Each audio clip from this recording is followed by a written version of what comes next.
Welcome to a new episode of Becoming a Post-Growth Planner, Obstacles and Challenges to Changing Roles and Practices. My name is Christian Lamker, Assistant Professor at the University of Groningen in the Netherlands. And today we move a bit further geographically and also in terms of content compared to previous episodes, because I'm very happy now in early April 2026 to have Alejandro del Castillo with me. Together with two colleagues, we will get there. He has recently contributed to post-growth planning debates with an article in Planning Theory and Practice. Hi, Christian. Thank you for having me. I'm here representing also both Yolanda and Jose Maria, and it's a pleasure to meet you.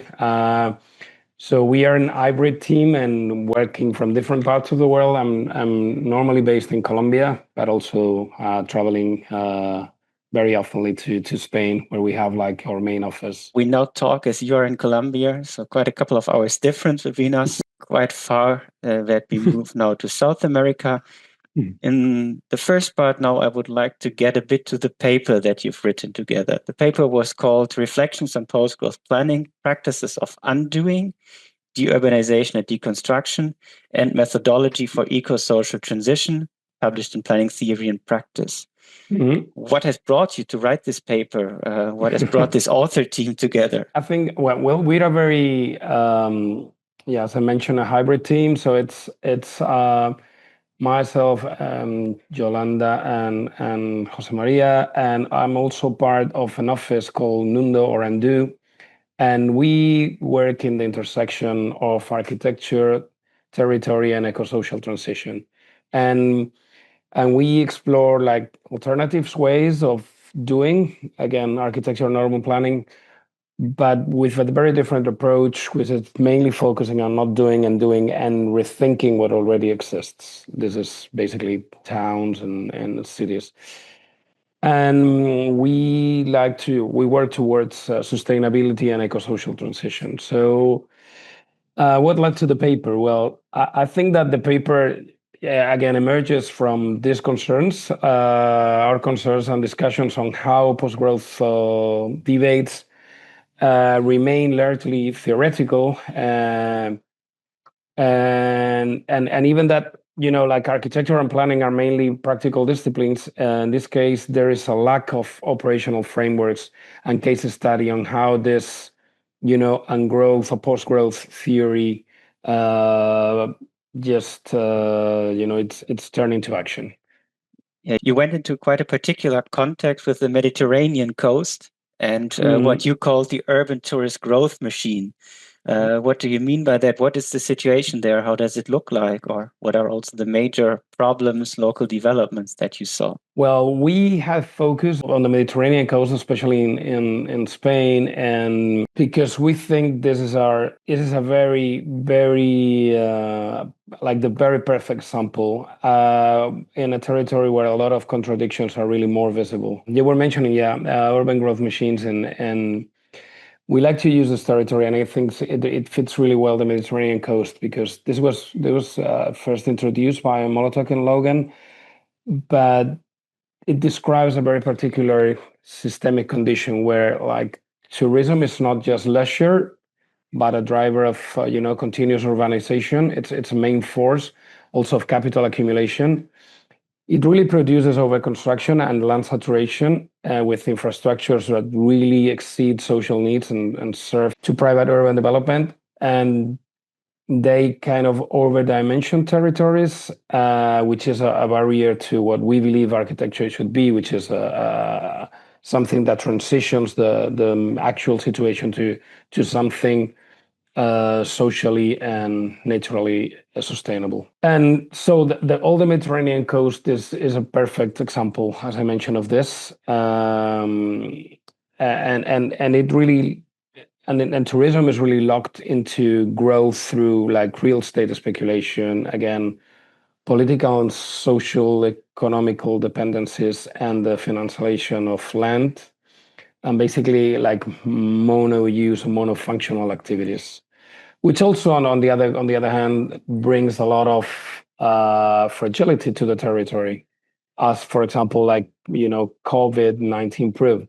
with all these very specific touristic focus territories. We saw, and through research, that there's a big paradox between like actual sustainability policies that reinforce, even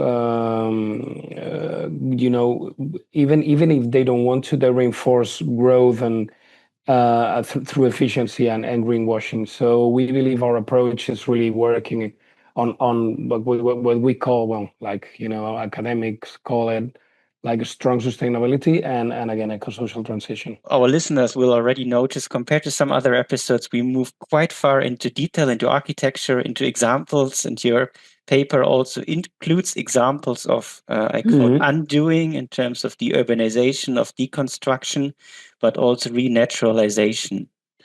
So what do you mean by that, or how did it happen, and what can then also post-growth planning learn from these cases that you've studied in more detail, and that so far, and I agree with that, get less attention from post-growth circles? Yeah, I think even if it's not really assumed like post-growth, or it's not really framed like post-growth, probably planning or even architectural intervention, we found that there are many examples, well, not so many, unfortunately, but there are several examples where we find these practices, like, as you mentioned, the urbanization can be assimilated to disclassifying land and, for example, removing infrastructures into coastal. I mean, we have an example in the northwest of Spain where this deurbanization is translated into the removal of infrastructures in coastal sand dunes in a couple of beaches. Then deconstruction can be interpreted as, selective demolition with a lot of recycling and reuse of materials.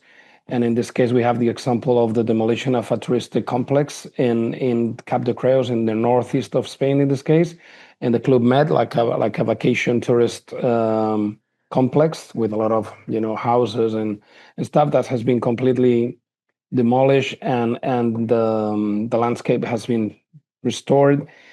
And also we have another case of renaturalization. I think these ones are the most common, and also like a natural consequence of either deurbanization or deconstructing, which is the renaturalization of a wetland in La Platera, which is also east of Spain in a touristic place in the coast. I think what we can extract and learn from these examples, and I think this is the void that kind of the article covers, and it was the main motivation to write that article, and because as part of our research is that we can learn that really transformation is possible even in highly urbanized contexts. So we can revert what is already done, and it's not not sustainable anymore. We can also learn that this is a difficult process, because change, when we talk about this kind of changes, is long-term compared to construction, which is really short-term. So change is long-term, it's conflictive, and also involves a lot of actors. So it's multi-actor, and it emerges from hybrid governance, which is also something very interesting. It involves and needs to engage public institutions, civil society, and it's normally coming from bottom-up initiatives that finally are able to engage institutions.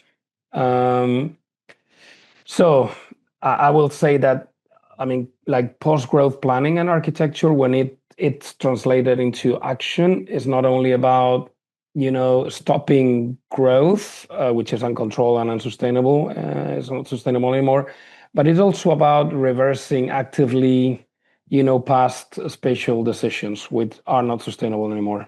And apologies for using sustainable so many times, but and I know it's a concept that it's been like manipulated in many ways, but that's why we normally in the articles introduce this concept of a strong sustainability, which is looking at culture, it's looking at social, it's looking at nature, and also at economics as well. Thanks. Yeah, you had quite a team around that, and what you personally bring into that was the work also related to not what you explained before, Nando, and your own work around doing, undoing, redoing. Can you take us a bit beyond the article? What is the core idea of that this different way of doing architecture that you are also proposing yourself? Yeah, I mean, this began as a discussion among some friends and colleagues, most of us architects and planners. And at some point we realized that architecture and planning was only about, growing and how we are doing things, but not asking the real question of what do we need to do and how we can, still continue building or doing things and being yet sustainable.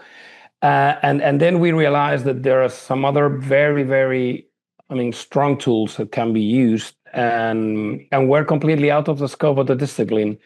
And so we, as I mentioned previously, we have instrumentalized these ideas into operative concepts, because again, we don't want to stay like very theoretical. I mean, we think it's really core to think before doing anything, and theory needs to come first. But then we also want to make this this kind of ideas, we want to make them also something that is practical and can be applied into real life when either doing architecture or doing architecture and planning.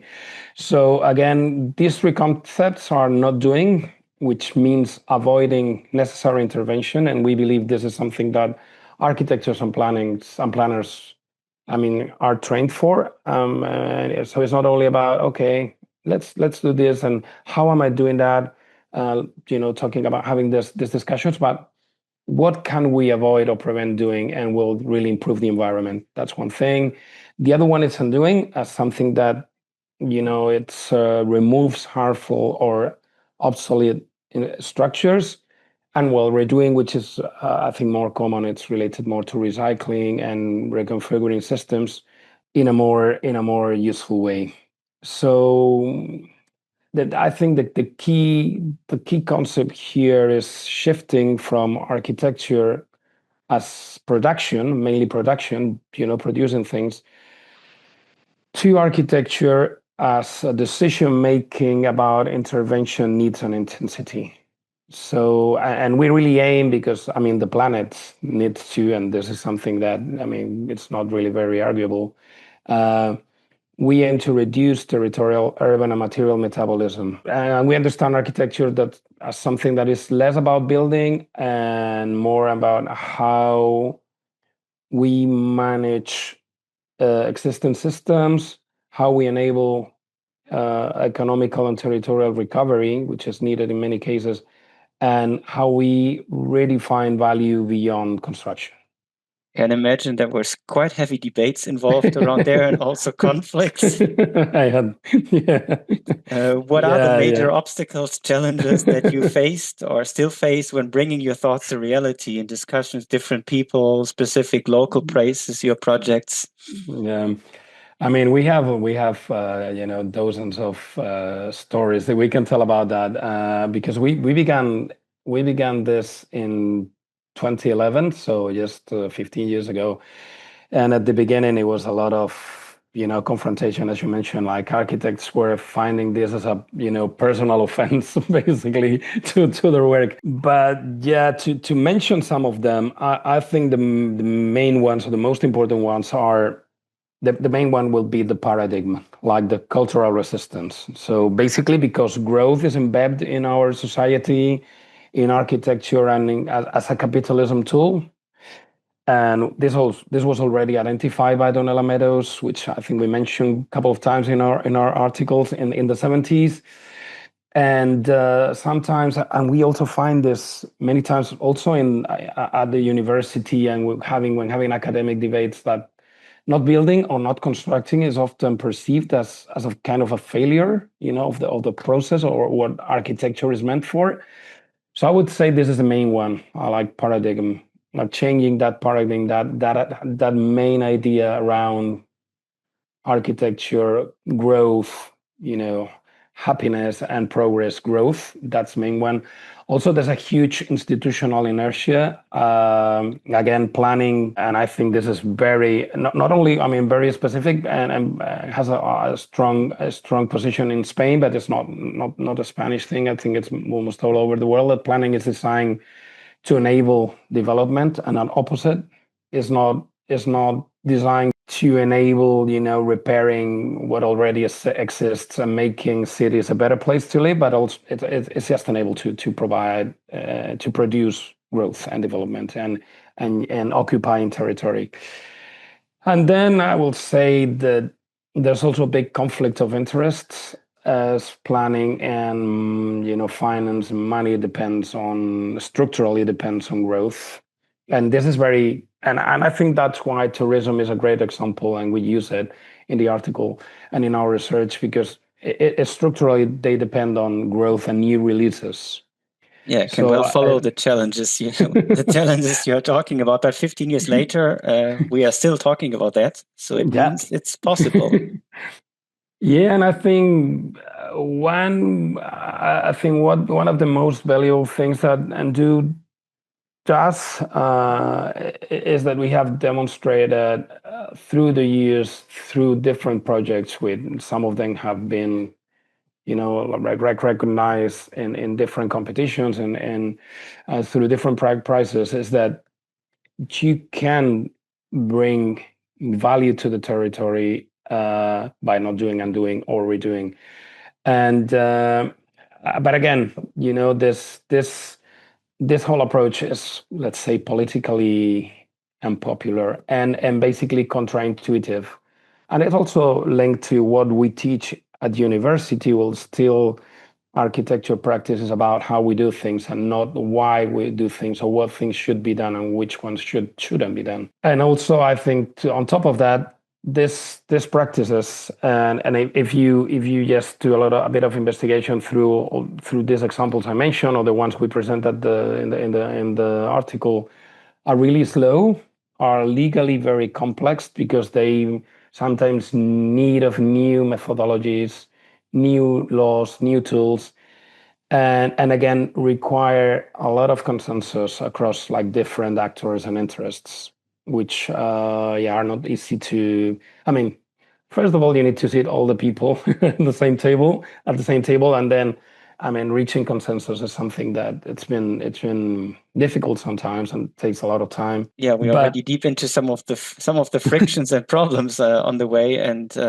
that's also a reason, I think, why we are talking, to spread a bit more the discussions and have an open conversation about what are the issues at stake, but what are also future lessons to take away from that. Yeah. And I would like to get a bit more to the future lessons now, but first looking at what were the frictions that you really had when taking the post-growth perspective to such an environment, like you explained, the overconstructed coastline, a long history of intensive building since at least 1970s, 1980s. Yeah. So that's more than a small thing. It is. I think when you look at tourism theory and planning, you see concepts as over-tourism, mature territories, saturated territories, and as you have mentioned, this is the main friction. One of the main frictions that we have. We already have a lot of territories that are completely fully built, and some of those, or much of those, are sometimes not even legal because they were built many years ago. Some are in very fragile sites, really fragile to now climate change and climate events. And they are really, when looking at, energy consumption, energy production, energy needs, basically, they're completely and not sustainable and really challenge eco-social future. So that's the main friction. What do we do with all those territories? Then we have another, a lot of obsolete infrastructure serving many of those territories, like, I don't know, highways, energy plants, dams. So that's one of the main questions. What do we do with those territories? Then the second friction, and I already mentioned it, and I think that's a very interesting debate, and also that generates a lot of controversy when we have, bring this point into at universities, that we architects and planners are really trained to build. That's what we trained for. That's the aim of the discipline. So we are not trained to delete or to redesign or to reduce, remove, restrain, whatever. And again, growth really operates short term with immediate results. That's something that people and especially politicians really like, because they can take a picture of the whole result of the construction. An ecological recovery requires a lot of long-term thinking and action and consensus. So I think those 3 points. I mean, there are many others, but those are the main 3. And again, that it's linked to what I was mentioning previously of how we change that big paradigm of architecture is building is growing is welfare, and it's also progress and happiness, which is not the case in many examples. So yeah, you really touch very high on the terms of leverage points on getting to the paradigm level, and a lot of your work touches upon really changing the paradigms of growth, progress in architecture, planning, and so forth. But what should we then take forward for the future of architecture and planning? What maybe also positive message of hope do you have for our disciplines? We have. I think it's important to mention that with the methodology, with the tools, we have developed kind of new tools for a new paradigm, and I think that's important. And I think the article proposes a methodology which is based on studies from Donella Meadows and her team in the MIT. And I think this is not really, it's a methodology, but more like a thinking framework with, again, it's a structure in the paradigm, which is values, ideas, and worldviews. And this is what will bring a lot of change, but it's very difficult. I mean, it requires a big effort, but also then we have, procedures, strategies, which are rules and governance and flows, which again is, like kind of a sweet spot between like big change, but also easily to action. And then we have like specific actions, which are really concrete interventions. So all these 3 levels of the thinking framework will provide transformation, and we have to try to do those 3 in a simultaneous way. Though we have to I think focus on the paradigm, which should be generate a lot of change. And I think this methodology, or we believe this methodology is works because it connects really theory with practice, and also allows comparison between case studies and also focus on leverage points, for the systemic change. And so after, challenging this methodology in different projects and studies, or we were asking about key lessons. So what key lessons can we extract? I think that we can talk about 3 leverage points. Again, the one is the paradigm shift. So moving from anthropocentric growth to ecosystems is something foundational, and that's important to think that we are not alone. We live in an ecosystem, so what we do affects everything. So that's an interesting, shift of paradigm. Then we need to develop, the classification and legal tools for changing land status, and this is a powerful planning instrument. And then we need to think of, hybrid governance models. As I was mentioning before, many of these examples and many of these cases that we are researching emerge from bottom-up pressure, and some then institutional action that it's somehow triggered by this bottom-up pressure. And again, key lessons. So we need to reduce urban metabolism. So this methodology can do that. It has proved useful in this way. We need to restore ecological functionality, and we need to redefine planning objectives beyond growth. And so I think this is something that we can do now. I mean, it's not impossible, it's completely possible. And it's just shifting, like moving from a lot of this theory and turning that theory into specific tools, as the one that we mentioned in the article and we are discussing today, to do this change. Yeah, we are already much more into doing than into demanding compared to some other works, and also very deep into the problems that then occur when dealing with the reality of what has been built over decades. And also in your comment article, you finish by building a retroactive manifesto for post-growth planning.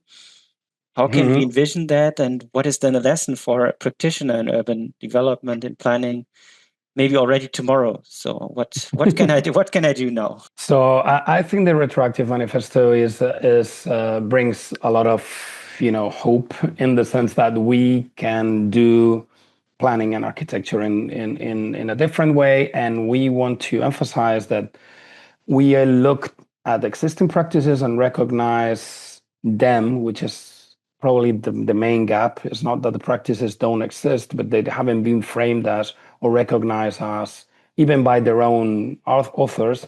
So we are recognizing these existing practices as post-growth planning, and we can learn from them what realistic timelines. Again, slow, but then realistic. We can plan, having in mind that we need that timelines.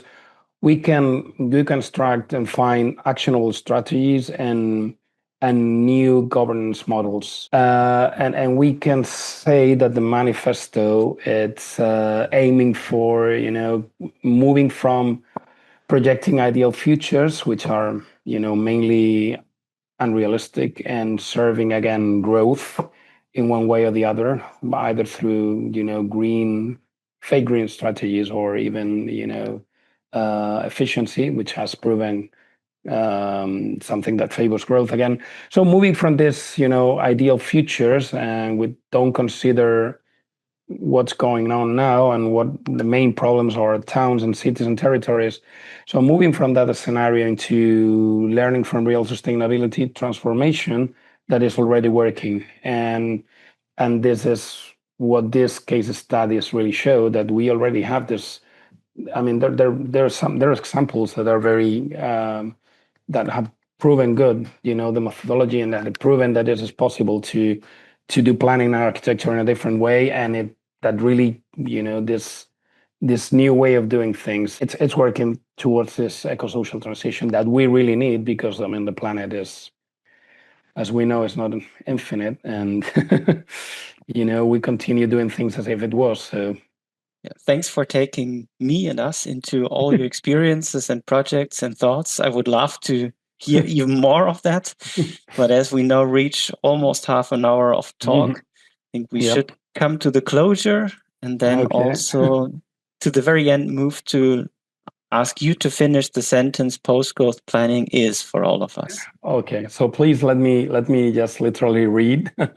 Yeah, our approach would say, or would define post-growth planning as a planning approach that prioritizes the reduction of territorial and material metabolism, promotes the restoration of ecological functionality, and the reconfiguration of spatial systems through an eco-centric paradigm, mainly by undoing rather than producing the built environment. Thank you very much, Alejandro. Many thanks from me here from Europe to South America to Colombia, and have a nice rest of the day.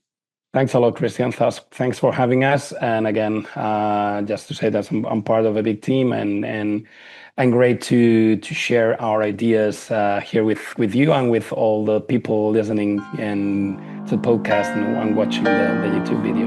Thanks a lot. Thank you. Thank you.